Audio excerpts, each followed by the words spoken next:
Ауzu billahi mineşşeytanirracim. Bismillahirrahmanirrahim. Assalamu aleykum, урматтуу бир туугандар. Алдыңыздарда Балыкчы шаарынын Закияне мечитинин имамы Зарылбеков Тилек болмокчу. Бүгүнкү биздин сабагыбыздын темасы жакшы ниет кылуу тууралуу болмокчу. Кыргыз элибизде жакшы ниет жарым ырыс деген макал бар.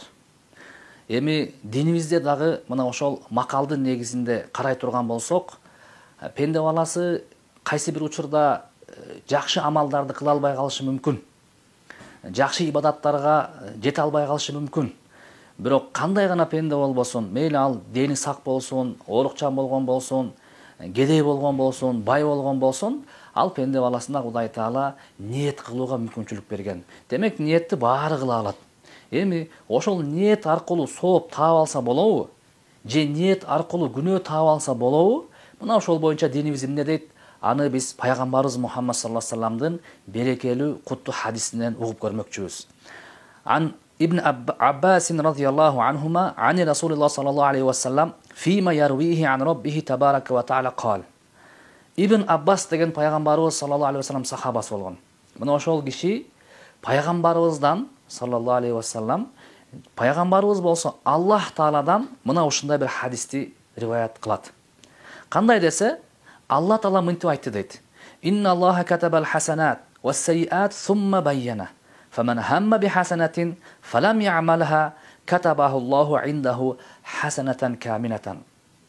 Wa in hamma biha fa'amilaha katabahu Allahu indahu 10 hasanatin ila 700 ضعف ila ad'afin kathira. Allah Taala mıntıp aytты дейт. Allah Subhanahu wa Taala жараткан Кудайыбыз жакшы амалдарды дагы, жаман иштерди дагы бардыгын эки тарапка бөлүп койгон дейт. Кандай кылып бөлүп койгон? Динибизде мына эки иш арам болот, бул иш болсо адал болот, бул сооп иш, бул күнөө иш деп Алла Таала бизге шариатыбызда, динибизде ал эмес атыгүл акыл менен ой жүгүртсөк дагы күнөө боло турган, адамга жакпай турган амалдарды Алла Таала бизге бөлүп көргөзүп койгон. Эми ошентип эки жакка бөлүп койгондон кийин Кудай Таала бизге мынтип айтып атат дейт. Кайсы бир пенде баласы бир жакшы ишке ниет кылган болсо дейт. Мен бир адамга жардам бергим келет. Жардам берейинчи деп ниет кылып койду. Садака кылайынчы деп ниет кылып койду. Зекет берейинчи деп ниет кылып койду. Бир туугандардын ортосун ынтымак кылып бириктирейинчи деп ниет кылып койду. Жакшы сөз сүйлөйүнчү деп ниет кылып койду. Же болбосо Кудай буйруса мен азыр барып, Кудайдын алдында мечитке барып эки рекет намаз окуйунчу деп ниет кылып койду.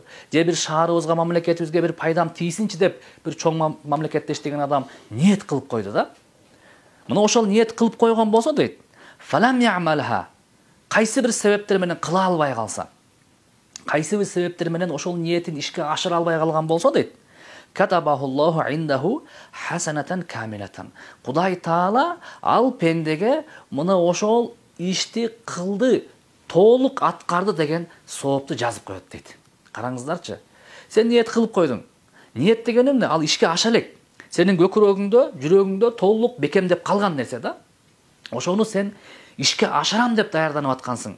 Ошону кылам деп аткансың. Бирок кайсы бир себептер менен кыла албай калдың. Алла Таала эмне дейт? Ал пенде баласына мен ошол ишти толугу менен аткарды деген соопту жазып коем дейт. Демек, жакшы ниет кылууда адам баласында эч кандай эмне жок экен? Утулуш жок экен дейт. Ва ин хамма биха фа'амилаха. Ал эми ошол ишти ниет кылды. Тоскоолдук жаралган жок. Балким кайсы бир тоскоолдорду жара өтүп, аракети күч болуп, ошону ишке ашырууга барды талпынып, ошол жакшы ишин аткарса дейт эми. Аткарган болсо Алла Таала ал пенде баласына 10дон баштап 700 эсе соовун жазып, мен ага белегин беремин дейт. Сыйын беремин дейт. Караңыздарчы. Демек Алла Таала бизге айтып атат. Кимде бир жакшы ниет кылган болсо, көкүрөгүн ошону туйган болсо, ошону кылам деген болсо, кайсы бир себептен ошону кыла албай калса, ал адамга ошол ишти кылды деген соопту жазып берем дейт. Ал эми ошол ишти андан ары барып, аткарып кылып калган болсо, ага 10дон баштап 700 эсе соопту мен анын маңдайына жазып беремин дейт. Сыйлыгын беремин дейт. Эми экинчи түрдөгү адамды Алла Таала айтып берип атат.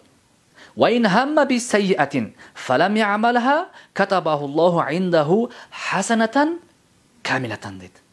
Кайсы бир пенде баласы бир жаман ишти ниет кылган болсо, Кудай сактасын, мен баланчанын үйүнө ууруга кирейин, же баланча жаман ишти кылайын, же баланчаны жаман ушактайын, же баланча адамдын айыбын ачайын, же баланча адамды Кудай сактасын сөгөйүн, урушайын, урайын, тартып алайын деп ниет кылып турган болсо, жүрөгүндө ошону бекем чечим чыгарып, жана ошол ишине барбаган болсо, Кудайдын ыраазычылыгы үчүн кой, иш жүзүн ашып кетпесин бул нерсе.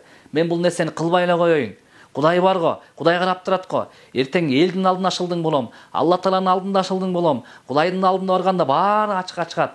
Кыңыр иш 40 жылда билинет дегендей, бул билинип калбасын. Кудайдан коркуп токтотуп койгон болсо, анда Алла Таала эмне дейт? Эгер менин ыраазычылыгым үчүн менден коркуп ошону токтоткон болсо дейт, мен ага бир жакшы иш кылды деген сооп жазып берем дейт. Караңыздарчы, жаман ишти таштап койду Кудай ыраазычылыгы үчүн. Кудайдан коркуп таштап койду, Алла Таала бир жакшы ишти аткарды деген сооп жазып берет экен. Ал жакшы иш кандай? Менин ыраазычылыгым үчүн бир ишти таштады деген бир толук сооп жазып берет экен. Эми wa in hamma biha fa'amilaha katabahu Allahu sayyi'atan wahidatan дейт. Бирок жок, мен ишти аткарамын, ал күнөөнү мен аягына чыгамын деп талпынган болсо, аракетин ошого жүргүзгөн болсо, ошол күнөө ишти аягына чыккан болсо, күнөө иш аткарылган болсо, ниеттен иш жүзүн ашып кеткен болсо дейт, анда Кудай Таала ошол күнөөнү кылды деген бир сооп жазат дейт. Бир деген кандай?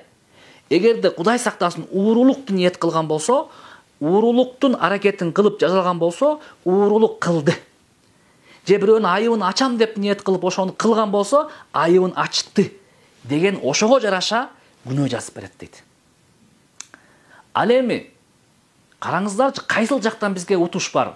Жакшы ниет кылдың, кыла албай калдың бир себептер менен, кылды деген сооп кетти.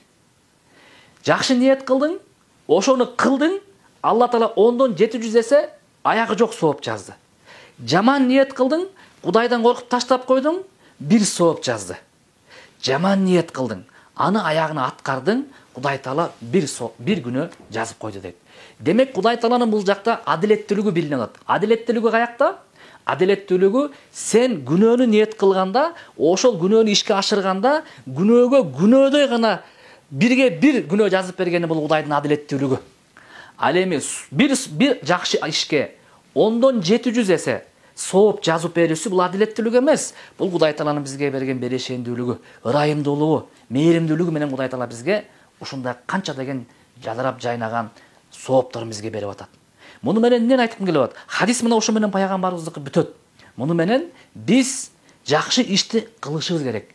Жакшы эмгек кылышыбыз керек. Мамлекетибизге, шаарыбызга, коомубузга, деги эле ислам динибиз үммөтүбүзгө баардык колдон келген күч аракетти жумшашыбыз керек болот. Кыла албайбызбы? Мен кылбайм, таштап койбош керек. Жакшы ниет кылып коюш керек. Жакшы ниет кылып кой, Кудай Таала анын берекесин берет. Ошон үчүн Алла Таала Кур'ан-ы Каримде эмне деген? Эркек болсун, аял болсун, мусулман болуп туруп, жакшы иш, жакшы амал кылган болсо, сөзсүз түрдө мен алардын жашоосуна береке берем дейт. Аларды мен бактылуу кылам дейт. Караңыздарчы. Анан бир жактан да кошумчалай кетейин. Мисалы үчүн бир күнөөгө бир күнөө ишке бир күнөө жазып берет деп атпайбы? Кээ бир учурда алымдар айтат, ал эреже иштебей калат деп. Кээ бир учурларда. Ал кайсыл десе, мисалы үчүн бир айлар болот дейт, учурлар болот дейт. Ошол учурларда сен бир күнөө кылып койсоң, өтө көп күнөөгө бөлүнүп көп күнөөгө көбөйүп кетиши мүмкүн дейт да. Алар качан десе, Алла Таала Кур'ан-ы Каримде 4 айды эмне кылган? Ыйык кылган 4 айды. Алар биздин ислам календарыбызда Зулкада, Зулхиджа, Ал-Мухаррам, Раджаб деген ай бар. Ушул 4 айларды арам айлар деген Алла Таала. Ушул 4 айда пайгамбардын учурунда согушкан болбойт деп айткан. Ушул 4 айда жакшы иштерди кылгыла деп буйруган. Азыркы учурда дагы кимде ким ушул 4 айда күнөө кылган болсо, ул айлардын урматына Алла Таала күнөөнүн көптүгүн жазып коет дейт. Күнөөнүн оорлугун жазып коет дейт да. Бул учур ушундай учурларда көбөйүп кетиши мүмкүн дейт. Ал эми учур эмес, бир жай болот дейт. орун болот дейт. Ошол орунда кылсаң, анда ал күнөөң дагы көбөйүп кетиши мүмкүн дейт. Ал кайсыл десе, ал бир Алла Тааланын биздин жер ааламыбызда ыйык кылып койгон Мекке менен Медина шаары. Мекке менен Мединага ажыга барганда, умрага барганда ал жерлер ыйык болот. Ал жерге барганда адамдын бир күнөөсү себептен өтө көп күнөөнүн күчү тарап кетиши мүмкүн, оорлоп кетиши мүмкүн. Эмне себептен? Күнөөңдүн кылып аткан жеринин урматы үчүн да. Ошон үчүн алымдар айтат, ушул эки нерсе, жанагы 4 ай, ошондой эле күнөө кылынып аткан жер каралган учурларда Алла Таала ошолорду урматтап күнөөнүн салмагын оор кылып коет дейт. Бирок андан тышкары эмне болот дейт? Андан тышкары бир жаман ишке бир күнөө, ал эми кылынган жакшы иштерибизге Алла Таала эсепсиз сооп берет дейт. Ошо Кудай буйрса, биз эмне жакшы амалдарды кылгандан аянбай, жакшы амалдарга талпынышыбыз керек болот дейт. Эми аягына, сөзүмдүн аягында силердин зээниңиздерге бир мындай схема сыяктуу чыгарып коелу. Бир жакшы ишти кылышыбыз керек. Ал чечилди. Ал эми жаман ишти таштоодо алымдар айтат. Же бир себеп менен таштайсың жаман ишти, ниетиңди, же себепсиз таштайсың дейт. Себеп менен таштай турган нерселер дейт. Күнөө иш сенин ниетиңе келди, ошону бышырып атасың, эми бир себептер менен ташташ керек болот. Ошону бир деталдуу түрүн түшүндүрүп коеюн. Биринчи себеби дейт, же сен Кудайдан коркуп таштайсың. Анда сооп болот. Экинчи себеби адамдардан коркуп таштайсың. Кудайдан эмес. Элим эмне дейт, төрөм эмне дейт, тигим эмне дейт, баланча эмне дейт деп. Андай болсо күнөө болот дейт. Эмнеге? Анткени сен Кудайдан эмес, пендеден коркуп таштап койгонуңдун себеби үчүн күнөө болуп калат дейт. Үчүнчүсү кандай десе, үчүнчүсү сен аракет кылдың ошо күнөөгө барганга. Бирок сенин күчүң жетпей калды. Же болбосо бир 2-3 себептер тоскоол болуп калды. Ал дагы күнөө болот дейт. Анткени сен ошого талпындың дейт.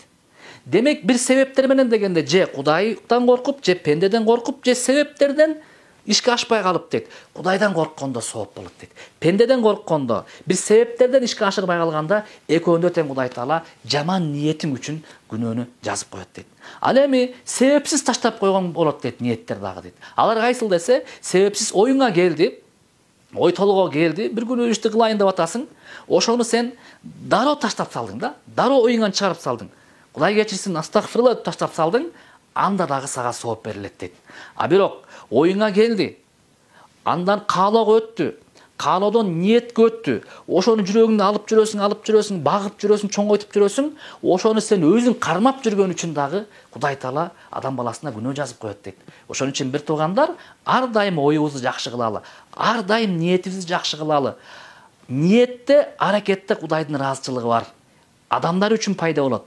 Кудай үчүн силерге сооп берилет, акыретиңерге силерге сооп болуп бактылуулукка, бул дүйнөгө, акыретке бактылуу болуп барат. Ал эми күнөө иштен эмес, күнөөнү ойлонуудан дагы сактаналы деп айткым келип атат. Кудай Таала бардыгыбызга бул дүйнөдө, акыретте бактылуу болушка, жакшы ниеттерди кылышка, ошол жакшы ниетти амал жүзүнө, иш жүзүнө аткарышка Кудай Таала насип кылган болсун. Кийинки сабагыбызда көрүшкөнчө, ассаламу алейкум ва рахматуллахи ва баракатух.